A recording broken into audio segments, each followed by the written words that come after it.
Good morning, guys. How are you all? Second year వాళ్ళు మనం yesterday మన business లా నుంచి స్వీకృతి యొక్క న్యాయాత్మకమైన నిబంధనల గురించి మనం మాట్లాడుకోవడం అనేది జరిగింది. అండి ప్రీవియస్ క్లాస్లో ఈ చాప్టర్స్ నుంచి మనం ప్రతిఫలము మరియు ప్రతిపాదన మరియు స్వీకృతిని గురించి మాట్లాడుకున్నాం. వాటి యొక్క న్యాయాత్మకమైన నిబంధనల గురించి కూడా మనం చెప్పుకోవడం జరిగింది. ఈరోజు దాని యొక్క కంటిన్యూషన్ ఈ మూడు కూడా వరుస క్రమంలో ఉంటాయి. రెండింటి గురించి మనం మాట్లాడుకోవడం జరిగింది. మూడవది ఏమిటి అని మీరు ప్రశ్నించినట్లయితే ప్రతిపాదన స్వీకృతి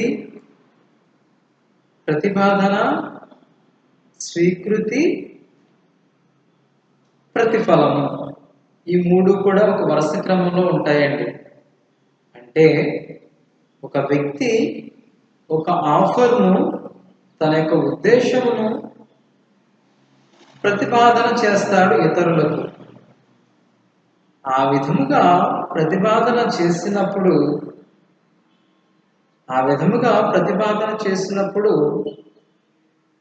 ఆ ప్రతిపాదనను మరొకరు స్వీకరిస్తారు లేదంటే స్వీకృతి కలిగి ఉంటారు. ఆ ప్రతిపాదనను మరొక వ్యక్తి స్వీకరించినందుకు గాను అక్కడ ఒక ఒప్పందం అనేది ఏర్పడుతుందండి. ఒక కాంట్రాక్ట్ అనేది ఏర్పడుతుందండి.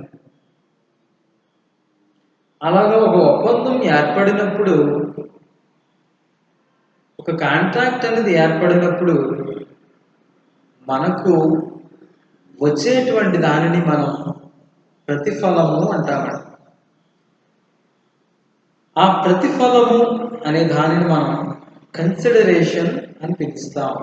చూడండి, కన్సిడరేషన్ ప్రతిఫలము కన్సిడరేషన్ అని పిలుస్తాం. అంటే ఒక ప్రతిపాదన చేసిన వ్యక్తికే కానివ్వండి, దానిని అంగీకరించినటువంటి వ్యక్తికే కానివ్వండి, అంటే స్వీకృతిదారునికే కానివ్వండి, ప్రతిపాదనదారునికే కానివ్వండి, వచ్చేటువంటిది లేదంటే చెందేటువంటి దానిని మనము ప్రతిఫలముగా చెప్పుకుంటాం. ఈ ప్రతిఫలము రావడానికి ప్రధానమైనవి ప్రతిపాదన, స్వీకృతి. ఎవరైతే ప్రతిపాదన చేస్తారో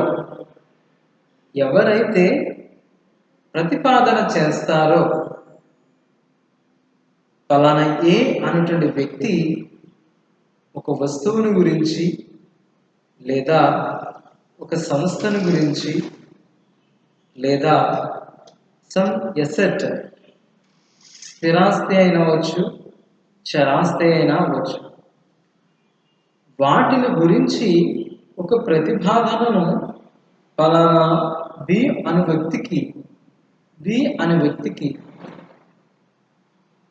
ఆఫర్ చేసినప్పుడు లేదా తన యొక్క ఉద్దేశమును తెలియపరిచినప్పుడు ఏం జరుగుతుంది అని మీరు ఆలోచన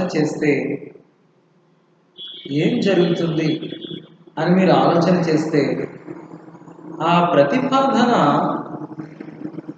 లేదా ఆ ఇరువురి మధ్యన కుదర్చబడిన లేదా ఏర్పాటైనటువంటి దానిని మనం ఒక అగ్రిమెంట్గా లేదా కాంట్రాక్ట్గా భావిస్తాం. ఆ అగ్రిమెంట్ గాను కాంట్రాక్ట్ గాను ఏర్పడిన దానిని వలన కొంత ఫలం అనేది వస్తుంది,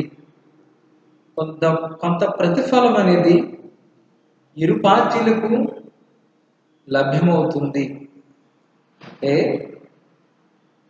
ఎక్స్ అనేటువంటి వ్యక్తి తన వద్దనున్న భూమిని 20 లక్షల రూపాయలకి వై అనే వ్యక్తికి అమ్మినట్లయితే, ఇచ్చినట్లయితే,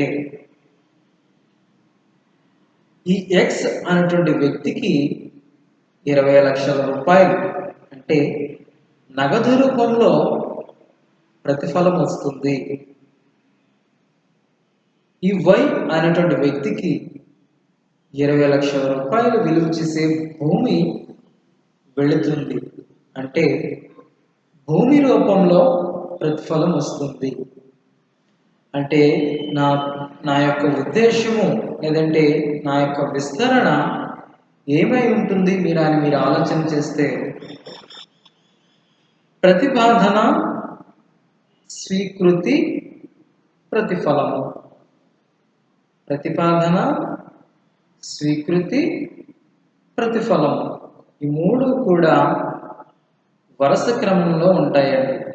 అంటే ప్రతి ఒక్కరూ కూడా లేదా ఎవరైతే ప్రతిపాదనను చేస్తారో, ఎవరైతే ఫలానా ఎసెట్ను, ఫలానా ఆస్తిని ఫలానా వ్యక్తులకు నేను ఇచ్చేస్తానని ప్రతిపాదన చేస్తారో,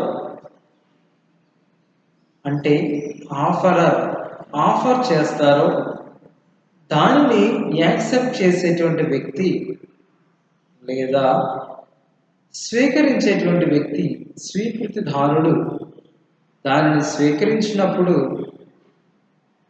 ఆ ఇరు పార్టీలకి కూడా, ఇద్దరు వ్యక్తులకు కూడా లేదా ఇరు బృందాలకి కూడా ప్రతిఫలం అనేది చెందుతుంది. ప్రతిఫలం అనేది రావడం జరుగుతుంది. ఇది మనం కన్సిడరేషన్గా చెప్పుకోవచ్చు, లేదంటే ప్రతిఫలముగా చెప్పుకోవచ్చు. సింపుల్ అండి, అర్థమైందని అనుకుంటున్నాను. రైట్? దీనికి సంబంధించిన 3 విషయాలు ఇక్కడ మీకు తెలియపరుస్తున్నాను. ఆ 3 విషయాలు కూడా ఈ ప్రతిఫలమును గురించి వివరణ చేస్తూ ఉన్నాయి. ఆ 3 విషయాలు కూడా లేదంటే 3 సందర్భాలు కూడా ప్రతిఫలమును గురించి వివరణ అనేటువంటిది ఇస్తూ ఉన్నాయి. దానిని గురించి ఇప్పుడు మనం మాట్లాడుకుందాం. రైట్? ప్రతిఫలం అంటే ఏమిటి అనే విషయం మీకు అర్థమైందని నేను అనుకుంటున్నాను. సింపుల్ అండి, ఏమీ లేదండి.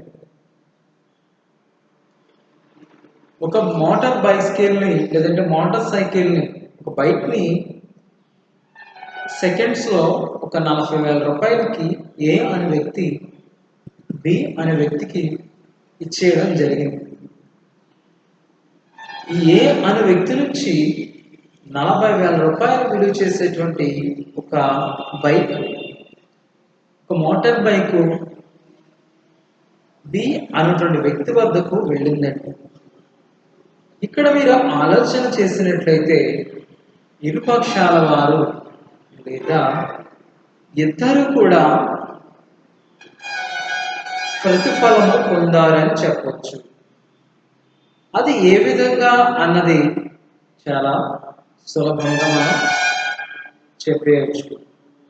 అది ఏ విధంగా అంటే, ఏ అనేటువంటి వ్యక్తి బి అనేటువంటి వ్యక్తికి ఒక వస్తువుని ఇవ్వడం జరిగింది. అలా ఇచ్చినందుకు గాను ఇతను 40,000 రూపాయల నగదు రూపంలో ప్రతిఫలము అందుకుంటున్నాడు లేదంటే పొందుకుంటున్నాడు. మరి బి అనే వ్యక్తి అదే ప్రతిఫలమును అనుగుణంగా లేదంటే అదే ప్రతిఫలమును ఏ అనేటువంటి వ్యక్తి వద్ద నుంచి వస్తు రూపేణ లేదంటే వస్తు రూపంలో పొందుకోవడం అనేది జరుగుతూ ఉంటుంది. ఇవి ప్రతిఫలానికి, స్వీకృతికి, ప్రతిపాదనకి ఉన్నటువంటి వ్యత్యాసాలు. అంటే ఒక ఆఫర్ చేసినప్పుడు ఆఫర్ మాత్రమే కనబడుతుంది, స్వీకరించినప్పుడు స్వీకృతే కనబడుతుంది. ఆ రెండింటిని అంటే యాక్సెప్ట్ చేసినప్పుడు ఒక్కొక్క మూడో రూపం మనకు కనబడుతూ ఉంటుంది.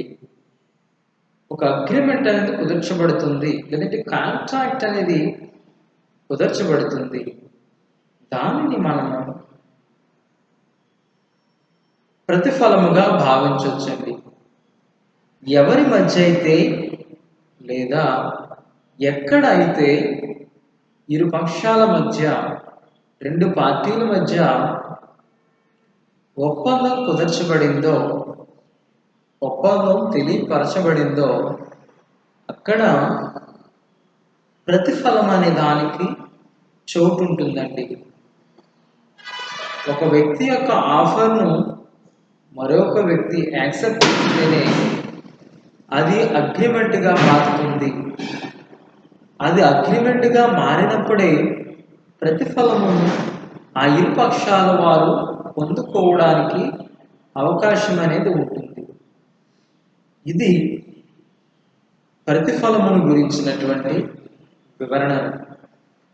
ఆ ప్రతిఫలమునికి సంబంధించి 3 విషయాలు నేను మీతో మాట్లాడాలని అనుకుంటున్నాను. మొట్టమొదటిగా 1 by 1 అట్లా మనం చూద్దాం. మొదటిగా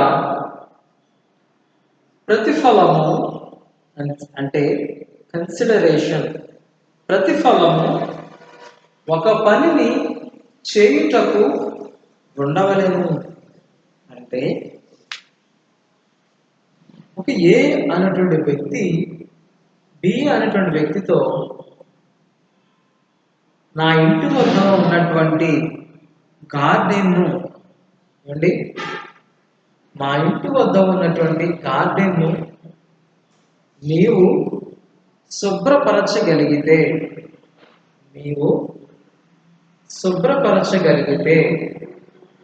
నేను నీకు ఒక 10,000 రూపాయలు ఇస్తాను అని ఏ అనేటువంటి వ్యక్తి బి అనేటువంటి వ్యక్తితో ప్రతిపాదన చేసుకున్నాడు. ఆ ప్రతిపాదన బి అనేటువంటి వ్యక్తికి కూడా అంగీకరించేదిగాను, ఆసక్తి కలిగించేదిగాను ఉంది. అట్లా ఉందని చెప్పి ఆ యొక్క ప్రతిపాదనను బి అనేటువంటి వ్యక్తి స్వీకరించడం జరిగింది, లేదంటే అంగీకరించడం జరిగింది. ఈ విధంగా అంగీకరించిన దానిని మనము ఒక అగ్రిమెంట్ గాను, ఒక ఒప్పందంగాను కుదుర్చుకుంటాము. అలా కుదుర్చుకున్నప్పుడు ఇరుపక్షాల వారు ప్రతిఫలమును పొందుతారు. మొదటి పాయింట్ ఏం చెప్తుందంటే ప్రతిఫలము ఒక పనిని చేయుటకు ఉండవలెను. అంటే ఆ పని పర్టిక్యులర్ టాస్క్ అయ్యి ఉండాలండి. అంటే ఆ పని చేయించుకున్నందుకు గాను ఆ యొక్క ఇంటి యజమాని లేదంటే ఏ అనేటువంటి వ్యక్తి లబ్ధి పొందుతాడు కదండి, ఉపయోగం పొందుతాడు కదండి. మన భాషలో చెప్పుకోవాలి అంటే ప్రతిఫలము పొందినట్టే కదండి. 10,000 రూపాయలని బి అనేటువంటి వ్యక్తికి లేదంటే ఒక కూలీకి మనం ఇచ్చినప్పుడు ఆ 10,000 రూపాయలు విలువ చేసేటువంటి వర్క్ని మనం అతని వద్ద నుంచి చేయించుకోవడం అనేది జరుగుతుంది, లేదంటే పొందడం అనేది జరుగుతుంది. ఈ విధంగా పొందడం వల్ల లేదంటే రాబట్టుకోవడం వల్ల జరిగేది ఏమిటి అని మీరు ఆలోచన చేస్తే అక్కడ ప్రతిఫలం అనేది ఒక పనికి సంబంధించినదే ఉండాలంటే ప్రతిఫలము ఒక పనిని చేయుటకు ఒక పనిని చేయుటకు ఉండవలెను. ఒక పనిని కంప్లీట్ చేశారండి. ఒక పనిని కంప్లీట్ చేశారు కాబట్టి దాని మూలంగా వచ్చేటువంటి నగదును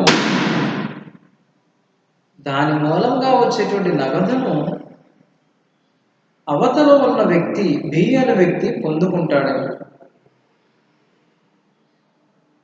ఆ పనిని చేయించడం వల్ల కలిగేటువంటి లబ్ధిని, ప్రతిఫలమును ఆ ఇంటి ఓనర్ పొందుకుంటాడు. అంటే వేరొక రూపంలో పొందుకుంటాడు. ఏ విధంగా అని మీరు ఆలోచన చేస్తే, గార్డెన్ పరిచయించుకునేలాగా అతనితో ఒప్పందం కుదుర్చుకున్నాడు. అందుకు గాను ఈ ఇంటి యజమాని యొక్క గార్డెన్ శుభ్రపరచబడింది. అందుకు గాను ఇంటి యజమాని యొక్క గార్డెన్ శుభ్రపరచబడింది.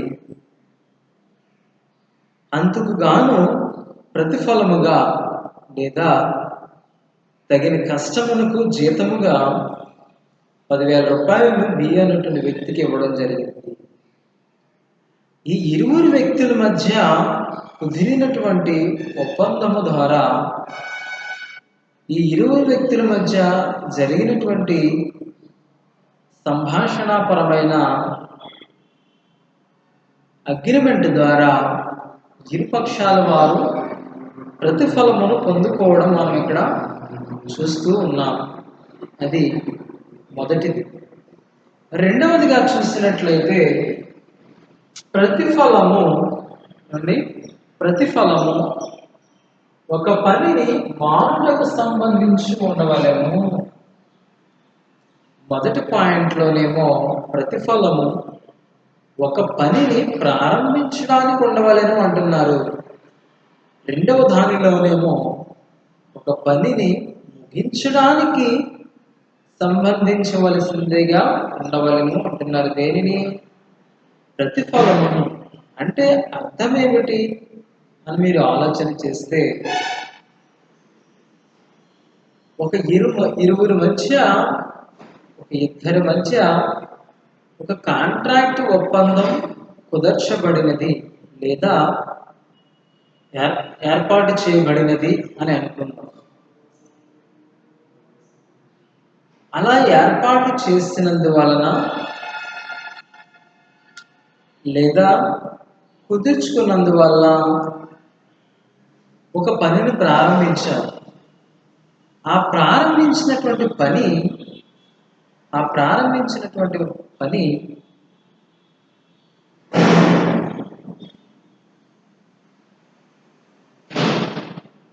తగు కారణాల చేత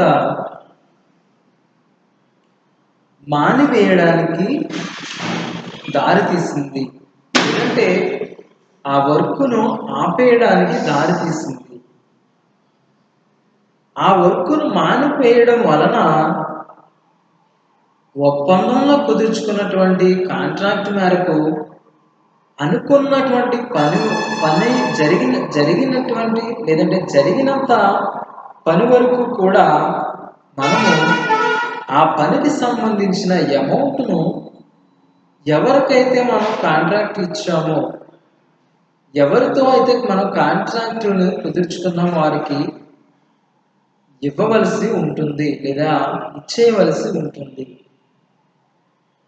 అదేవిధంగా మరి వర్క్ సగంలో ఆగిపోయినట్లయితే వర్క్ను ప్రారంభించినటువంటి లేదంటే యజమానులకు అది ఏ విధంగా ఉపయోగకరము అని మీరు ఆలోచన చేసినట్లయితే, ఏ విధముగా ఉపయోగకరము అని మీరు ఆలోచన చేస్తే, ఆ వర్క్ని అంతటితో లేదంటే అక్కడితో ఆపు చేసినట్లయితే, స్టాప్ చేసినట్లయితే, తద్వారా వచ్చేటువంటి ఆదాయము, తద్వారా మిగిలేటువంటి నగదు ఆ వ్యక్తికి లాభదాయకంగా ఉంటుంది అని చెప్పడంలో సందేహం లేదు. ఈ విధంగా మీరు చూసినట్లయితే, పరిశీలన చేసినట్లయితే, ప్రతి ఒక్కరూ కూడా ఎవరైతే ప్రతిపాదనను తెలియపరిచారో, ఎవరైతే స్వీకృతిని తెలియపరిచారో, వారిరువురి మధ్య ఒక ఒప్పందం అనేది ఏర్పడుతుంది. ఆ ఒప్పందం మేరకు ఆ ప్రతిఫలము లభ్యమవుతుంది. ఆ ప్రతిఫలం అనేది ఏ ఒక్కరికో మాత్రమే చెందదండి. ఏ ఒక్కరికి మాత్రమో చెందినది కాదు, ఇరుపక్షాలకి కూడా చెందినటువంటి దానిగా మనము భావించాలి. ఇది ప్రధానమైనది. అదే విధముగా 3వ పాయింట్ని గురించి కూడా మనం ఇక్కడ మాట్లాడుకుందాము. అంటే ప్రతిఫలమును గురించి ఏం తెలియపరుస్తున్నారు అనేటువంటి విషయాన్ని ఇక్కడ మనం మాట్లాడుకుంటే, 2 పార్టీలకు ప్రతిఫలం ఉండాలంట. ఏముండాలండి? 2 పార్టీలకు కూడా ప్రతిఫలం అనేది ఉండాలి అంట. అంటే మనం చెప్పుకుంటున్నటువంటి విషయాలకు అనుగుణంగానే ఈ విషయమును తెలియపరచడం అనేది జరిగింది. అంటే ఉద్దేశం ఏమిటి అని మీరు ఆరాధిస్తున్నట్లయితే, ఉద్దేశం ఏమిటి అని మీరు ఆలోచన చేసినట్లయితే, ప్రతిఫలము ఎప్పుడూ కూడా ఇరు పార్టీలకు చెందినదై ఉండాలంట. అంటే విషయం ఏమిటి, అర్థం ఏమిటి అని మీరు ఆలోచన చేస్తే, ఇరుపక్షాల ఇద్దరు పార్టీలకి కూడా ప్రతిఫలము చెందాలి. అంటే ఇద్దరికీ చెందాలి అంటే ఒక వస్తువును షాప్ కీపర్ కస్టమర్కి అమ్మడం జరిగిందండి. ఒక వస్తువును ఒక షాప్ కీపర్ ఒక కస్టమర్కి అమ్మడం అనేది జరిగింది. అలా అమ్మడం వలన ఏం జరిగిందంటే, ఈ షాప్ కీపర్ అనేటువంటి వ్యక్తి ఆదాయం పొందుకున్నాడు, అంటే లాభమును పొందుకున్నాడు. దేనికి బదులుగా తన వద్ద ఉన్నటువంటి వస్తువును బి అనేటువంటి వ్యక్తికి, లేదంటే ఒక కస్టమర్కి ఆ వస్తువును బదిలీ చేసినందుకు, లేదంటే ఆ వస్తువును ఇచ్చినందుకు గాను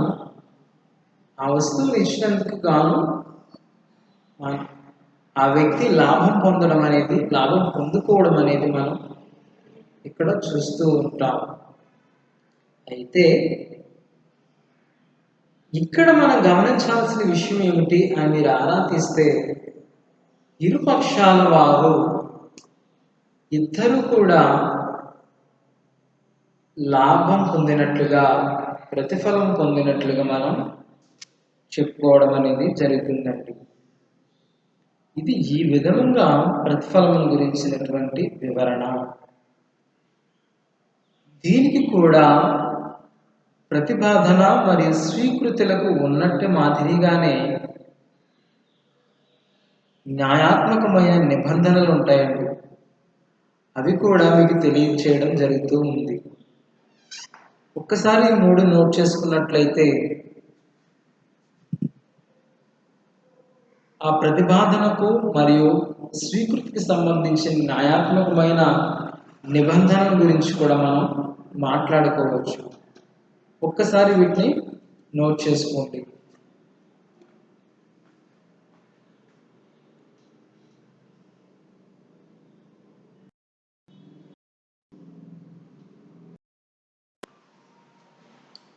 ఇక్కడ సెక్షన్ 2 సబ్సెక్షన్ డి ప్రకారము ప్రతిఫలమును గురించి ఏం మాట్లాడుతుంది ఈ సెక్షన్ అనే విషయములకు కూడా ఈరోజు మీకు చెప్తాను కదండి. సెక్షన్ 2 సబ్సెక్షన్ డి ప్రకారము ప్రామిసర్ కోరికపై, ప్రామిసర్ అంటే ఎవరైతే ప్రతిపాదనలు చేస్తున్నారో అటువంటి వ్యక్తిని ప్రామిసర్ అని పిలుస్తారండి. ప్రామిసర్ కోరికపై ప్రామిసీ కానీ, ప్రామిసీ అంటే ఎవరైతే ఆ ప్రతిపాదనను స్వీకరించారో లేదంటే అంగీకరించారో ఆ వ్యక్తిని ప్రామిసీ అంటాం. ప్రామిసీ కానీ మరి ఎవరు కానీ అంటే ప్రామిసీ లేదా మరి ఇతర వ్యక్తి అయినా చేసిన పని లేదా మానివేసిన పని కానీ, చేసిన పనికి గాను లేదా మానివేసినటువంటి పనికి గాను చేస్తాననే లేదా మానివేస్తాననే ప్రామిసర్ యొక్క ప్రామిస్కు ప్రతిఫలము. అంటే సింపుల్ అండి, మీరు ఇందులో కన్ఫ్యూజ్ అవ్వడానికి ఏమీ లేదండి. సెక్షన్ 2 సబ్సెక్షన్ డి ప్రకారము ప్రామిసర్ యొక్క ప్రాతిపదికను లేదంటే ఆఫర్ను ఏ వ్యక్తి అయితే స్వీకరిస్తాడో, ఏ వ్యక్తి అయితే దానిని తీసుకుంటాడో, అంగీకరిస్తాడో ఆ వ్యక్తి అంగీకారం ద్వారా లేదంటే అంగీకరించడం ద్వారా ఆ ఇరువురి మధ్య లేదంటే ఇరు పార్టీల మధ్య కుదిరినటువంటి ప్రామిస్ను లేదంటే ఒక పనిని చేయడానికి కానీ లేదా ఒక పనిని చేయకుండా ఉండడానికి కానీ మనం కుదుర్చుకునేటువంటిది లేదంటే చేసేటువంటి ప్రామిస్ ద్వారా